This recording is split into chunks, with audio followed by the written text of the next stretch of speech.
दोस्तों, ये कहानी है 13 साल की वेडनेसडे एडम नाम की एक लड़की की, जिसके चेहरे पर किसी तरह के कोई इमोशंस नहीं बनते थे और मौत को लेकर उसके अंदर एक अजीब सा जुनून था। वो सोचा करती थी कि मरने के बाद इंसान कहाँ जाता है और उसका क्या होता है। इसी वजह से उसे अक्सर काले और सफेद रंग के कपड़े पहनना ज्यादा पसंद था। उसे देखकर सबको अजीब सा लगता, जैसे कि वो इस दुनिया की ही ना हो। तो चलिए जानते हैं कि आखिर वो लड़की ऐसी क्यों थी। तो कहानी की शुरुआत में वेडनेसडे को एक स्कूल में दिखाया जाता है, जहां वो अपनी डरावनी आंखों के साथ बरामदे में चल रही थी। वहीं बाकी सब लोग उसे घूर घूर कर देख रहे थे। जब वेडनेसडे अपना लॉकर खोलती है तो उसके अंदर उसे अपना भाई बंधा हुआ दिखाई देता है, जिसके मुंह में एक सेब था। वेडनेसडे उसकी रस्सियों को खोलती है कि अचानक उसे एक विजन आता है, जिसमें वो देखती है कि कुछ लोग उसके भाई को टॉर्चर कर रहे हैं। यहाँ हमें पता चलता है कि वेडनेसडे कोई आम बच्ची नहीं है और वो किसी को भी छूकर उसका अतीत और भविष्य देख सकती है। जब वेडनेसडे को पता चलता है कि स्विमिंग टीम के लड़कों ने उसके भाई को टॉर्चर किया था, तो वो 2 बैग में पिराना फिशेस को, जो बहुत ज्यादा खूंखार मांसाहारी मछलियाँ होती हैं, उनको भरकर स्विमिंग पूल के पास जाकर उन खून की प्यासी मछलियों को स्विमिंग पूल में छोड़ देती है, जिससे सारे लड़के अपनी जान बचाने के लिए पूल से बाहर निकलने की कोशिश करते हैं। तब वेडनेसडे उनसे कहती है कि उसके अलावा कोई भी उसके भाई को परेशान नहीं कर सकता। इसके बाद सीन शिफ्ट होता है और वेडनेसडे के माता पिता मोर्टिसिया और गोम्स को दिखाया जाता है। वो दोनों वेडनेसडे की हरकतों से परेशान हो चुके थे, इसलिए वो उसे नेवरमोर एकेडमी भेजने का फैसला करते हैं। इस एकेडमी में वो बच्चे रहते हैं जिनके पास कुछ खास ताकतें होती हैं और यहाँ उन्हें अपनी ताकत पर काबू पाना सिखाया जाता है। मोर्टिसिया और गोम्स भी इसी एकेडमी के स्टूडेंट्स थे, जिससे पता चलता है कि उनके पास भी सुपर पावर्स हैं। सीन शिफ्ट होता है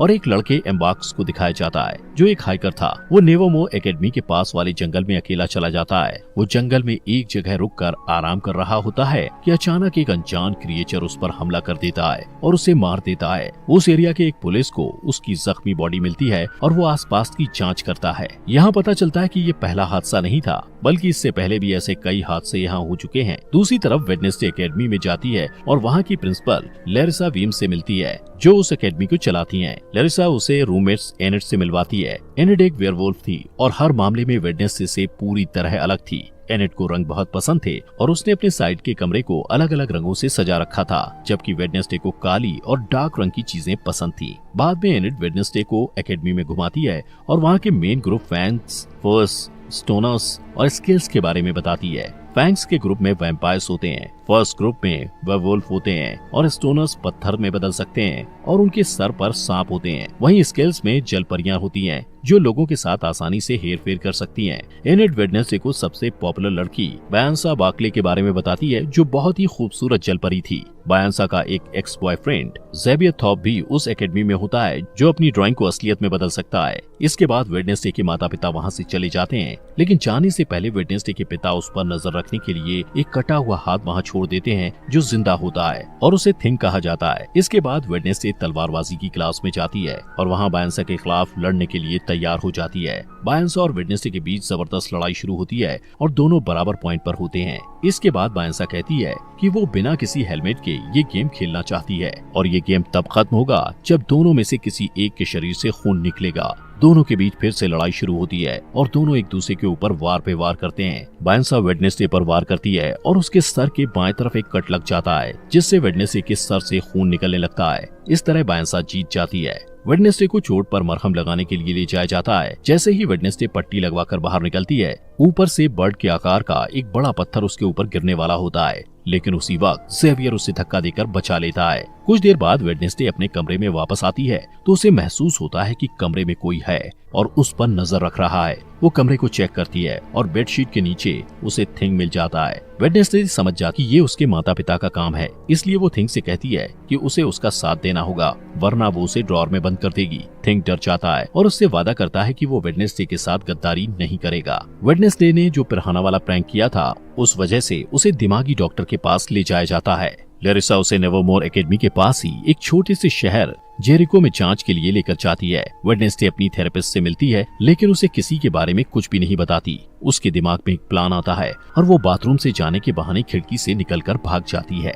इस बीच वो एक आदमी से टकरा जाती है और उसे एक विजन आता है, जहां वो देखती है उस आदमी की कार एक्सीडेंट में मौत होने वाली है। वेडनेसडे डर जाती है और रिलैक्स होने के लिए एक कॉफी शॉप में पहुंच जाती है। वहाँ उसकी मुलाकात पुलिस के बेटे टायलर से होती है, जो वहाँ कॉफी बेचने का काम करता है। टायलर अपनी एस्प्रेसो मशीन को ठीक करने की कोशिश कर रहा होता है, लेकिन उसे कुछ समझ नहीं आता क्योंकि मशीन में जो इंस्ट्रक्शंस लिखे हुए थे वो इटालियन भाषा में थे। वेडनेसडे को इटालियन पढ़ना आता था, इसलिए वो आसानी से मशीन को ठीक कर देती है और इसके बदले में वो उसे बस स्टेशन तक छोड़ने को कहती है। टायलर के कुछ कहने से पहले ही वहाँ वो लड़के आ जाते हैं जिन्होंने वेडनेसडे के भाई को टॉर्चर किया था। वो लोग वेडनेसडे को भी परेशान करने लगते हैं। पहले वेडनेसडे उन्हें नजरअंदाज करने की कोशिश करती है, लेकिन जब बर्दाश्त नहीं होता तो वो उन्हें मारने लगती है। कुछ ही समय में लैरिसा पुलिस के साथ वहाँ आ जाती है और वहाँ की हालत देखकर उससे गुस्सा आता है और वो वेडनेसडे को डांटती है। इसके बाद वो लोग नेवरमोर एकेडमी जाने के लिए निकल जाते हैं।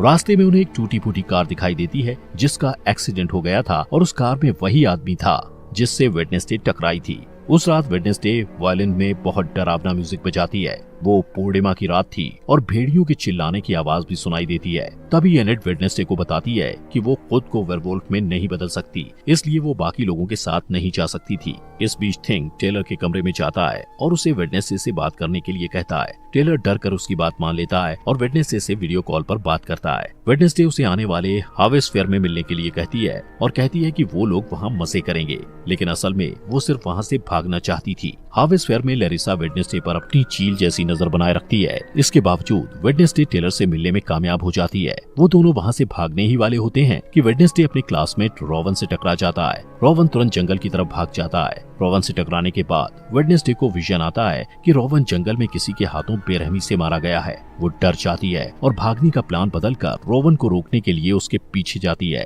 लेकिन इससे पहले कि वो कुछ बोल पाती, रोवन अपनी ताकत का इस्तेमाल करके वेडनेसडे को पेड़ के सहारे ऊपर लटका देता है। इसके बाद वो वेडनेसडे को अपनी माँ के बारे में बताता है जो भविष्य देख सकती थी। उसकी माँ ने 25 साल पहले एक तस्वीर बनाई थी और कहा था कि वेडनेसडे नेवरमोर एकेडमी को बर्बाद कर देगी। इसलिए रोवन कहता है कि कुछ भी बुरा होने से पहले वो वेडनेसडे को मार देगा। इसके बाद वो अपनी जादुई ताकत से वेडनेसडे का गला घोंटने लगता है। तभी एक भयानक राक्षस उसके ऊपर हमला कर देता है और रोवन को बेरहमी से मारकर वहाँ से गायब हो जाता है। वेडनेसडे उसकी कटी फटी बॉडी के ऊपर पड़ी हुई उस तस्वीर को उठाती है जिसे रोवन की माँ ने बनाया था। उसी वक्त पुलिस का हेड अपने पुलिस ऑफिसर्स के साथ वहाँ आता है और रोवन की बॉडी को ढूंढने की कोशिश करता है, लेकिन उसे बॉडी नहीं मिलती है। इसके बाद वेडनेसडे को पुलिस हेड के साथ दिखाया जाता है जो वहाँ हुई घटना के बारे में उसे बताती है, लेकिन हेड को उस क्रिएचर वाली बात पर भरोसा नहीं होता और उसे लगता है कि ये काम नेवरमोर एकेडमी के ही किसी स्टूडेंट का है। तभी वहाँ एक ऑफिसर आ जाता है। उसकी नजर दरवाजे से निकलते हुए रोवन पर पड़ती है जो जिंदा था। जब वेडनेसडे अपने कमरे में जाती है तो देखती है कि एनेट पीओ कप नाम की एक कॉम्पिटिटर की तैयारी में बिजी है।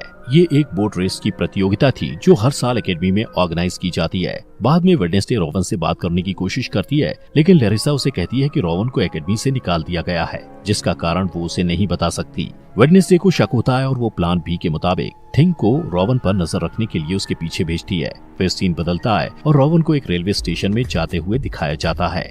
थिंग उसका पीछा करता है। रोवन आसपास का माहौल चेक करने के बाद वॉशरूम में चला जाता है, जहां वो अपना रूप बदलकर एक बूढ़ा आदमी बन जाता है, लेकिन थिंग रास्ता भटक जाता है, इसलिए वो रोवन को अपना रूप बदलते हुए देख नहीं पाता। इसके बाद वो बूढ़ा आदमी लैरिसा का रूप ले लेता है। यहाँ पता चलता है कि लैरिसा ही अपना रूप बदलकर रोवन की मौत को छुपाने की कोशिश कर रही थी। वेडनेसडे के पास और कोई रास्ता नहीं होता, इसलिए वो रोवन की मौत का सुराग ढूंढने के लिए जंगल में जाती है, जहाँ उसे टेलर मिलता है जो अपने बाप का पीछा करते हुए वहाँ आया था। थोड़ी देर बाद वेडनेसडे को रोवन का चश्मा मिलता है। वो उसे उठाती है और उसे विजन आते हैं जिसमें वो देखती है कि रोवन के पास नीले रंग की एक किताब थी, जहाँ से उसे उसकी माँ की बनाई हुई तस्वीर मिली थी। इसके बाद वेडनेसडे तुरंत ही अपनी क्लास टीचर के पास जाती है और उससे किताब के बारे में पूछती है। उसकी टीचर बताती है कि वो किताब पुराने स्टूडेंट्स के समाज से जुड़ी हुई है जिसे नाइट शेड्स कहा जाता है, लेकिन उस समाज को बहुत पहले ही खत्म कर दिया गया है। फिर स्कूल से जाने के बाद वेडनेसडे रोवन के कमरे में किताब ढूंढने के लिए जाती है। रोवन के पलंग के नीचे उसे एक मुखौटा मिलता है। वो वहाँ से जाने ही वाली होती है कि तभी वहाँ रोवन का रूममेट ज़ेवियर आ जाता है और उसे देख के वेडनेसडे पलंग के नीचे छिप जाती है। ज़ेवियर से मिलने उसकी एक्स गर्लफ्रेंड बायंसा भी वहाँ आ जाती है। वेडनेसडे उन दोनों की सारी बातें सुन लेता है और उसे पता चलता है कि बायंसा आने वाले बोट रेस की प्रतियोगिता में एनेट को हराने के लिए प्लान बना रही है। इसके बाद वेडनेसडे अपने कमरे में आ जाती है और बायंसा को रेस में हराने के लिए प्रतियोगिता में एनेट का साथ देने का फैसला करती है। अगले दिन एनेट और वेडनेसडे प्रतियोगिता के लिए तैयार हो जाते हैं।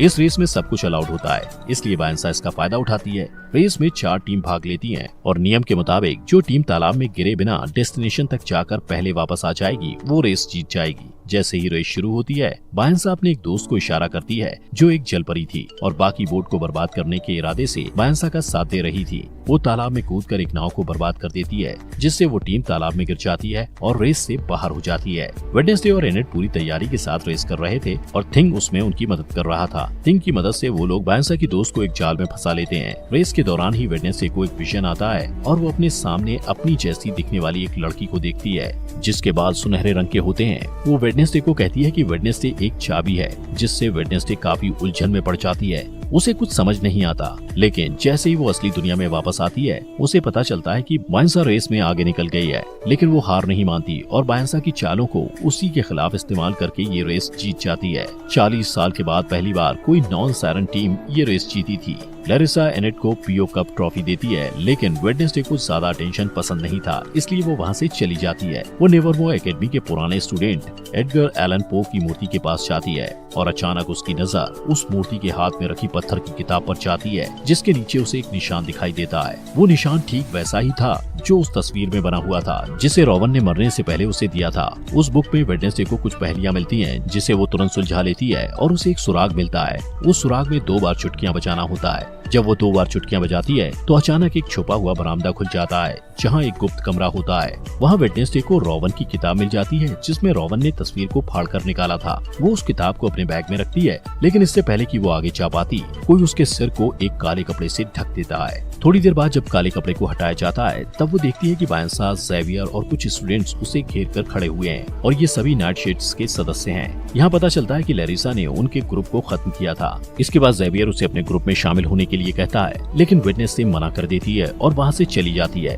इसके बाद लैरिसा को दिखाया जाता है, जो आउटरीच डे के बारे में घोषणा करती है, जहाँ एकेडमी के सारे स्टूडेंट्स को शहर के आम लोगों से मिलना जुलना होता है और उनके साथ काम करना होता है। इन लोगों को नॉमीज कहा जाता है। जब वो लोग शहर पहुँचते हैं, तब वेडनेसडे ज़ेवियर को बताती है कि उसके रूममेट की मौत हो चुकी है, लेकिन उसे इस बात पर भरोसा नहीं होता है और वो कहता है कि रोवन की मौत नहीं हो सकती, उसे बस एकेडमी से निकाल दिया गया है। इसके बाद वेडनेसडे उसे वो तस्वीर दिखाती है जो रोवन की माँ ने बनाई थी। ज़ेवियर उस तस्वीर को करीब से देखता है और कहता है कि इस तस्वीर में जो आदमी है, उसने जेरिको शहर को बसाया था और उसका नाम जोसेफ क्रैकस्टोन है। थोड़ी देर बाद वेडनेसडे पिलग्रिम वर्ल्ड में जाने का फैसला करती है, जहां जेरिको के इतिहास के बारे में पता चलता है। वहां वेडनेसडे यूगिन नाम के लड़के से मिलती है, जो मधुमक्खी पालने वाले क्लब में उससे पहले मिल चुका था और दोनों की दोस्ती भी हो गई थी। वो दोनों बातें करने लगते हैं और आसपास की चीजों को देखते हैं। इसके बाद सारे स्टूडेंट्स वहाँ की केयरटेकर अर्लिन से मिलते हैं, जो उन्हें पिलग्रिम वर्ल्ड घुमाते हुए जोसेफ क्रैकस्टोन की कलाकृतियों के बारे में बताती है। वेडनेसडे को ये सारी बातें इंटरेस्टिंग लगती हैं और वो अर्लिन से उसके बारे में और जानना चाहती है। अर्लिन बताती है कि उनके पास जोसेफ क्रैकस्टोन के खेतों में इस्तेमाल किए जाने वाले औजार, खाने पीने के बर्तन और फैमिली रूम्स भी हैं। वेडनेसडे कहती है वो यहाँ काम करना चाहती है, लेकिन अर्लिन कहती है कि उसे रेनोवेट किया जा रहा है, इसलिए वो वहाँ काम नहीं कर सकती है और कहती है वो सब ये ओल्ड वजरी में काम करेंगे और घूमने आए हुए लोगों को केक बांटेंगे। बाद में वेडनेसडे और यूगिन क्रैकस्टोन के फैमिली रूम में घुस जाते हैं। वहाँ वेडनेसडे को एक तस्वीर मिलती है, जिसमें वो लड़की भी होती है जिसे वेडनेसडे ने अपने विजन में देखा था। थोड़ी देर बाद उसे वो किताब भी मिल जाती है जो उस लड़की ने पकड़ी होती है। वेडनेसडे देखती है कि उस किताब के सारे पन्ने खाली हैं, इसलिए उसे शक होता है कि ये किताब नकली है। तभी वहाँ यूगिन के साथ अर्लिन आ जाती है और उसे पकड़ लेती है। वेडनेसडे उससे असली किताब के बारे में पूछती है, तब अर्लिन झिझकते हुए बताती है कि 1 महीने पहले वो किताब चोरी हो गई थी। इसके बाद वो कॉफी शॉप में वापस टेलर से मिलती है और वो दोनों जोसेफ के बारे में पता करते हैं। टेलर कहता है कि ओरिजिनल मीटिंग हाउस का जो हिस्सा बचा हुआ है वो जंगल में है और पूरी तरह खंडर हो चुका है, जिसका इस्तेमाल अब क्रैश पैड के रूप में किया जाता है। इसके बाद वेडनेसडे जोसेफ क्रैकस्टोन की उस जगह की तलाश करने के लिए थिंग के साथ तुरंत जंगल में जाती है। इस दौरान उन्हें एक बेघर आदमी मिलता है, लेकिन थिंग उसका दम घोटने लगता है और उसे डराकर भगा देता है। तभी वेडनेसडे को एक विजन आता है और वो खुद को 400 साल पहले की टाइम में देखती है। यहाँ वो सुनहरे बाल वाली लड़की दिखाई देती है, जिसे वेडनेसडे पहले भी अपने विजन में देख चुकी थी। उस लड़की को गाँव वालों ने घेर रखा था और वो उसे शैतान की संतान कहकर पुकार रहे थे। तभी वहाँ जोसेफ क्रैकस्टोन आ जाता है और उस लड़की को गुडी एडम्स कहकर बुलाता है। वो कहता है कि गुडी एक डायन है और उसे भी उसकी माँ और दूसरे आरोपी के साथ उस खेत में मर जाना चाहिए। इसका जवाब देते हुए गुडी की है कि जोसेफ ने उसकी जमीन हड़पी है, बहुत से निर्दोष लोगों की जानें ली है और उनकी शांति छीनी है। जोसेफ को गुस्सा आता है और वो गुडी को थोड़ी देर तक घूरता है और फिर उस खेत में आग लगा देता है। गुडी अपनी माँ को बचाने की कोशिश करती है, लेकिन उसकी सारी कोशिशें बेकार हो जाती हैं। जब कोई उम्मीद नहीं बचती तो वो एक गुप्त दरवाजे से निकलकर वहाँ से भाग जाती है। वेडनेसडे वहाँ छुपकर ये सब कुछ देख रही थी। गुडी जल्द ही वेडनेसडे के पास आती है और कहती है कि जोसेफ अपनी ये लड़ाई तब तक नहीं रोकेगा जब तक वो सबको मार नहीं देगा। इस खुलासे के बाद वेडनेसडे असली दुनिया में आ जाती है। वो थिंग को सब कुछ बताती है जो उसने अभी अभी देखा था। उनकी बात खत्म भी नहीं होती कि अचानक उन्हें वही भयानक राक्षस नजर आता है जिसने रॉबन को मारा था। उसी वक्त बारिश होने लगती है। वेडनेसडे बारिश में भीगते हुए उसके पीछे भागती है, लेकिन वो बहुत आगे निकल जाता है। वेडनेसडे उसके पैरों के निशान का पीछा करती है, लेकिन अचानक वो निशान इंसान के पैर के निशान में बदल जाते हैं, जिससे पता चलता है कि वो राक्षस कोई इंसान ही है। तभी वेडनेसडे ज़ेवियर से टकरा जाती है और उसे सब कुछ बताती है जो उसने देखा था। ज़ेवियर उन पैरों के निशान को देखना चाहता है, लेकिन बारिश के कारण पैरों के निशान मिट जाते हैं। अगले दिन शहर में जोसेफ क्रैकस्टोन की नई मूर्ति के उद्घाटन के लिए सब लोगों को इकट्ठा किया जाता है। वेडनेसडे जेरिको के मार्चिंग बैंड के साथ डोंट स्टॉप का म्यूजिक प्ले करती है और शहर के मेयर और प्रिंसिपल लैरिसा मूर्ति का उद्घाटन करते हैं। लेकिन तभी थिंग वेडनेसडे के ऑर्डर के मुताबिक मूर्ति को ब्लास्ट कर देता है और सब लोग डरकर भाग जाते हैं। वेडनेसडे की आंखों में बदले की चमक दिखाई देती है और वो अब भी वायलिन बजा रही होती है। इसके बाद लैरिसा वेडनेसडे पर चिल्लाती है क्योंकि उसे लगता है कि ये सब वेडनेसडे ने किया है, लेकिन वेडनेसडे कहती है कि उसने ऐसा कुछ नहीं किया है। वेडनेसडे लैरिसा पर इल्जाम लगाते हुए कहती है कि वो जंगल में होने वाले खूनी हादसे का सच जानते हुए भी अनजान बनने की कोशिश कर रही थी। उस रात वेडनेसडे को मिलने वाला बेघर आदमी जंगल में दिखाई देता है। तभी वो राक्षस उस पर हमला कर देता है। उस बूढ़े आदमी के पास एक कैमरा था जिसमें वहाँ की तस्वीरें कैद हो जाती हैं। कुछ समय बाद पुलिस हेड और उसकी टीम जंगल से उस खंडर तक पहुँच जाते हैं और उन्हें उस बेघर बूढ़े आदमी की बॉडी मिलती है। उन्हें वो कैमरा भी मिलता है जिसमें हादसे के वक्त की फुटेज होती है जो असली गुनहगार को सामने ला सकता है।